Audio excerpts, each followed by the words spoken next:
আব্বা 2000 তুমি আমার years. কাছে কয় টাকা পাইবা? তোমার টাকা আমি দিয়ে দেবো এখন। ধরো।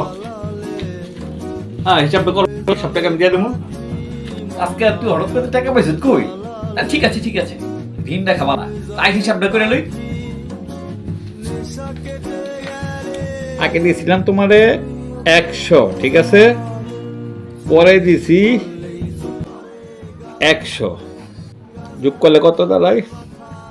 0 0 1 0 1, তাইলে কত? 10,100 টাকা পাই তোর কাছে, ঠিক আছে, ক্লিয়ার? তাহলে এখন আমি তোমার কাছে কত পাই? 10,000 টাকা, কথা ক্লিয়ার? তুমি তো মিথ্যা তো কইতাছো। আমি মিথ্যা তো বললাম কই? এদিকে এদিকে, এদিক দেখে, প্রথম নিছো 100, পরে নিছো 100, তাহলে 100 100 কত যোগ হইব? কথা ক্লিয়ার? যোগ করলে হইছে এই যে 100, এই যে 100, ঠিক আছে, 0 0 0 0 1 1 0 0 1 1, 10,100 টাকা হইছে।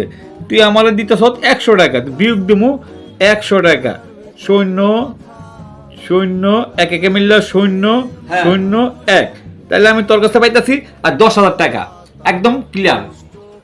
হিসাব তো ঠিকই আছে, কিন্তু বুঝলাম না 10,000 টাকা যোগ করলে কেমন হইতেছে, আমি বুঝলাম না।